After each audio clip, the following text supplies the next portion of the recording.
Good morning, afternoon, evening, whatever the time might be.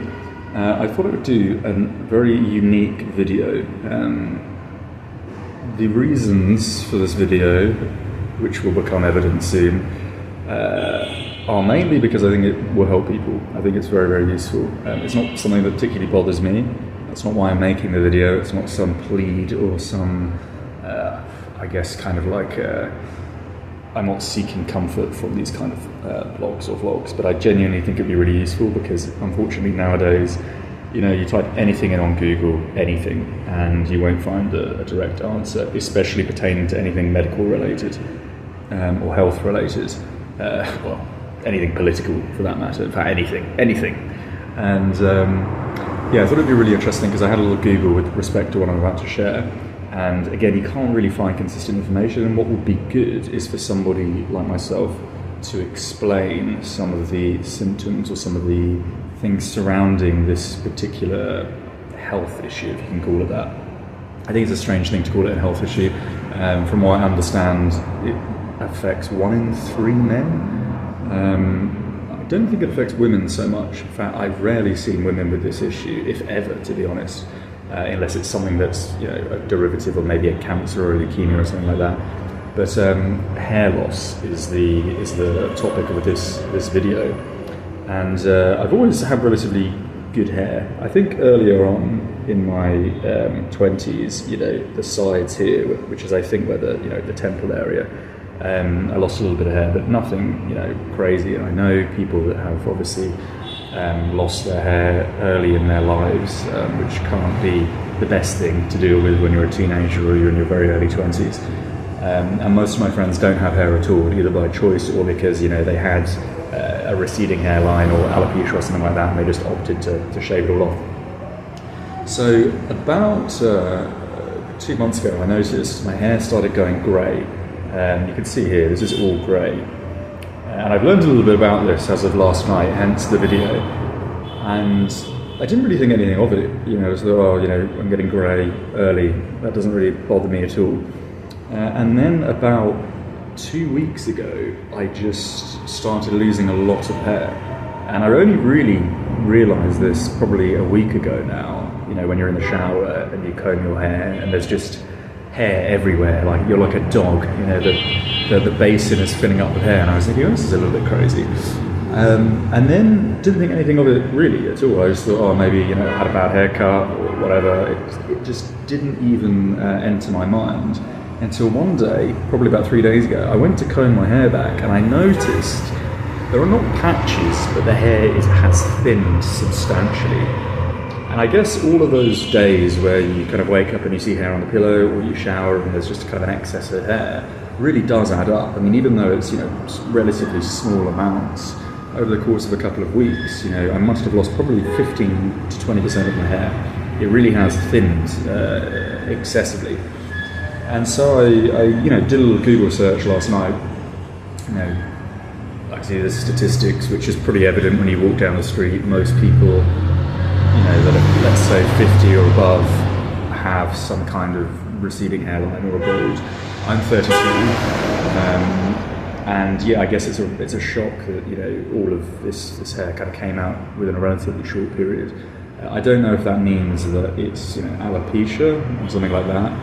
I'm inclined to think not. I think it's probably just the earlier stages of atypical receding hairlines.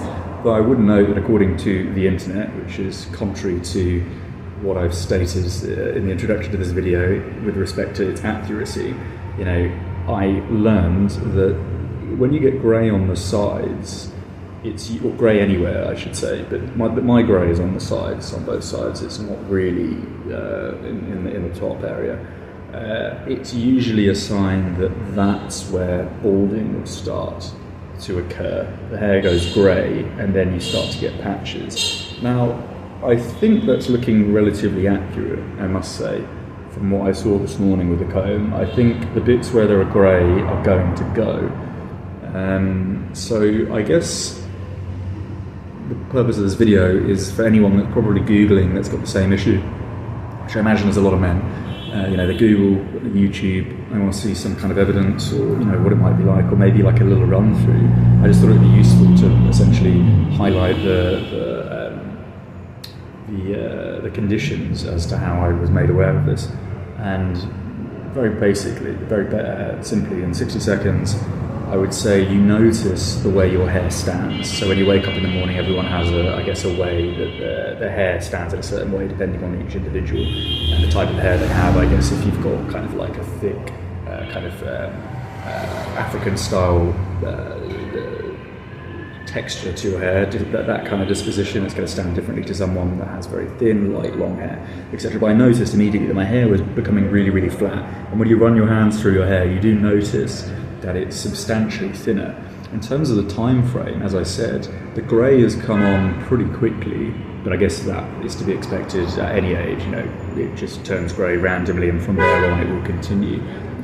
But then the alignment between the hair going grey and the hair thinning was almost instantaneous. And like I said, within 2 weeks, I would say my hair has thinned down 15 to 20%. And it's not showing, as of today, any signs of stopping. You see it in the shower. You notice, as I'm sure people that are watching this, YouTube's input words on YouTube, and then now seeing this video, will be able to agree with. You notice it in the shower basin, etc. I don't know if most people comb their hair. I know some people brush their hair. I've never brushed my hair. I comb my hair. Maybe it's a choice thing. But again, you'll just notice it. You're brushing your teeth, and you'll start to see hair and whatnot in the sink basin. So I think those are pretty much the signs. I don't know where this is going to lead to. Again, Google is so unhelpful because you input like hair loss, and it can be a sign of anything. You've got cancer, leukemia, kidney issues. You're just getting old. You've got hereditary baldness, various forms of alopecia that affect different parts of the head and the body. And by the way, there is no effect on the body, so it's looking as though, again, it's atypical male receding hairline and consequent baldness. But yeah, I just thought I would share that. I'm 32, I'm very, very healthy, extremely healthy, probably one of the healthiest people I know. I think that's not an arrogant thing to say, that's just a reality. Maintain fitness, I generally don't brush my teeth with things like fluoride. I eat a lot of vegetables, a ton of fruit, got a very balanced diet. Very active, so I don't think it's something that is necessarily aligned to any particular health issue, but who knows, one could be wrong.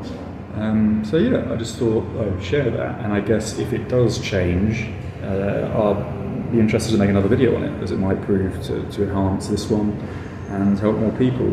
And I think it would be interesting to look back on this video too in like 5-6 years, depending on how the hair looks, if there is any hair, and see if I was correct with my predictions.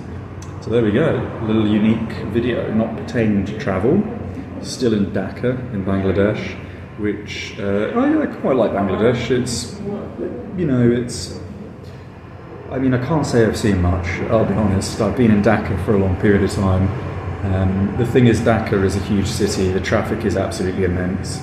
And when I arrived in Bangladesh, I was recovering from asthma-induced heavy cough and wheezing from the pollution in Kathmandu in Nepal, which, given the altitude, the temperature, and the awful congestion in the city, meant that I had to recover from that for a bit.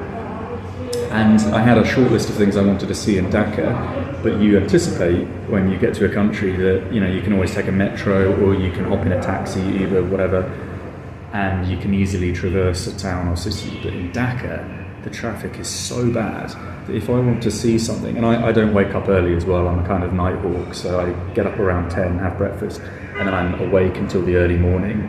And in Dhaka, the only good time to see the city is in the morning itself. In fact, the roads are very, very quiet in the morning. So it meant that if I want to see a site and it's on the other side of the city, which it will be, because I'm located near the airport in Atara, which is one of the nicer districts, it can take 4 hours round trip in a taxi to, say, visit Panam City on the outskirts, or when you go to a museum and you account for getting there, seeing it and getting out, that's basically a day trip. So the week that I had planned, or the 2 weeks I had allocated Dhaka for, has turned into 26 days, and I'm leaving tomorrow for Guangzhou in China, Guangzhou, to go to Hong Kong and Macau. So yeah, would I return to Bangladesh? Yes, I would actually. I definitely would. I'm not saying it's the greatest place in the world. Dhaka's not a particularly unique city. There's nothing special about it. But there are quite a few things to see. There's some islands in the south. Just drop my glasses. Islands in the south, and in the northeast you have jungle, which is where I planned to visit originally. So I would say this isn't turning into a Bangladesh travel vlog, but yeah, it's been relatively good, and I would return. And I hope that the next coming parts of the trip are also good. So there we go. If you're interested in travel alongside mail boarding, you can subscribe for the next video. All the best.